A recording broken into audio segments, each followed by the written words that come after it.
All right, today we're jumping into some really provocative source material that lays out a kind of diagnostic for what it calls dangerous levels of untapped power.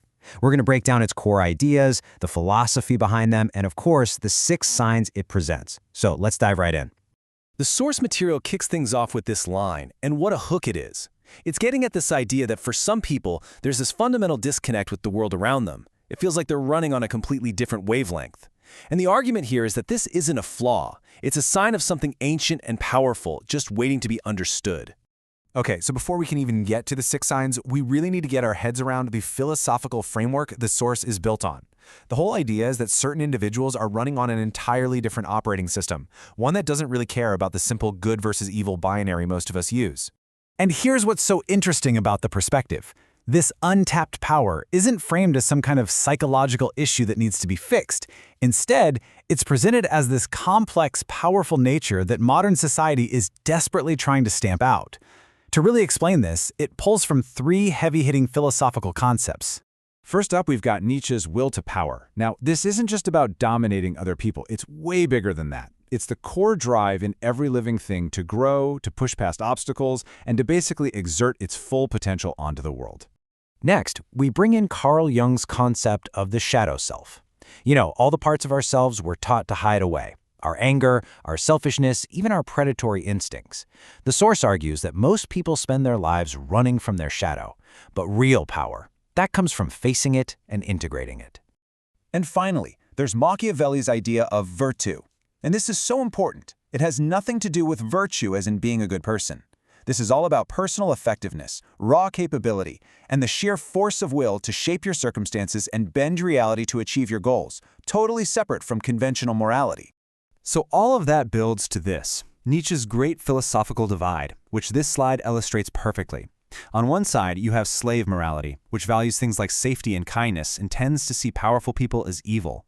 On the other, master morality, which values power, strength, and actually creates its own values. The source is arguing that people with this untapped power are naturally operating from this master morality, which is exactly why they feel so out of step with everyone else. So with that whole philosophical foundation in place, let's look at how this actually shows up. This is where those big, abstract ideas start to become very, very real, starting with the first tangible sign. Okay, this is a huge one. Most people experience reality as this solid, fixed thing, but the first sign is seeing it for what it really is, a negotiable construct. It's a shared agreement, a story that we all collectively tell ourselves. And if it's just a story, well then the person who controls the narrative can actually control reality. The source even offers this really tactical example of how you can control a narrative. It's called the Machiavellian framehold. So someone challenges you, right? They say you're being manipulative. Instead of getting defensive, you redirect and you reframe their attack. You're not changing the facts of what happened, you're changing what those facts mean. It is an incredibly powerful and subtle shift of power.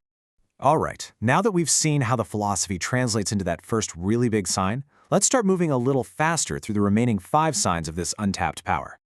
Sign number 2 is what the source dramatically calls the demon inside. Now, this isn't something supernatural. It's talking about a colder, hyper-competent, and purely strategic part of your intelligence that just wakes up during a crisis. It's the part of you that has zero social anxiety, no fear, just a laser-like focus on winning. This quote just perfectly illustrates how other people supposedly sense this demon. It's that feeling you get from someone where, even in a casual, friendly moment, you can tell that a part of them is completely detached. It's watching, it's calculating, it's like they're performing being human instead of just being human, and that can be really unsettling to be around. And that leads us perfectly into sign number 3, viewing morality not as some absolute universal truth, but as a tool.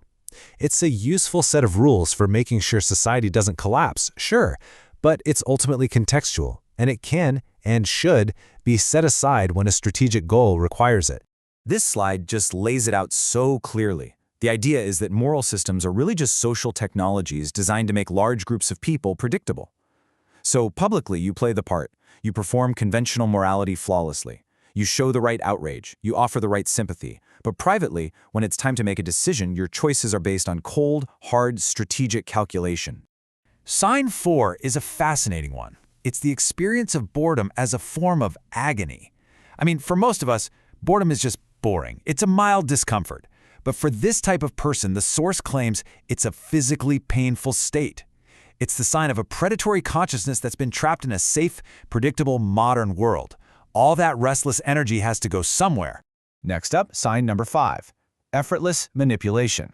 This is described as a combination of two things. First, an extremely high social intelligence, and second, a very low or maybe even non-existent inhibition about using that intelligence for personal gain.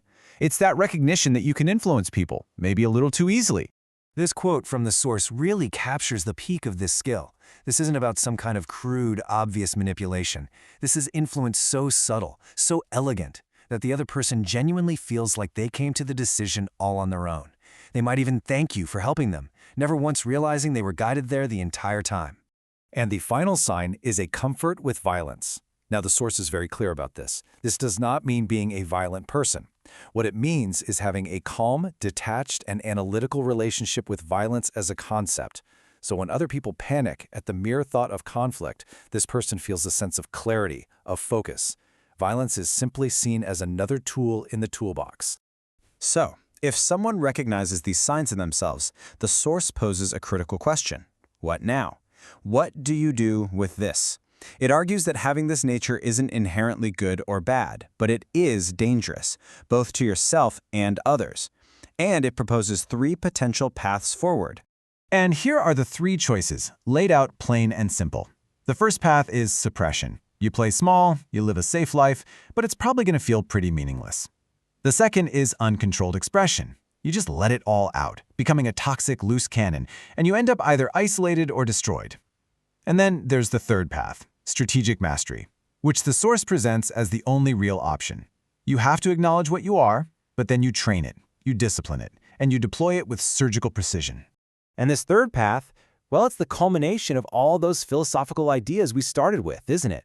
It's the full integration of that shadow self, it's the wielding of Virtu, and it's the embodiment of Nietzsche's Übermensch, the overman, the one who operates beyond good and evil to create their own values and shape reality itself. And so the source material leaves us with this final, incredibly provocative question. It's not a comfortable conclusion at all. It's a diagnostic that forces you to look in the mirror. It asks you to stop pretending and to make a conscious choice about the kind of nature you actually possess. A powerful thought to leave you with.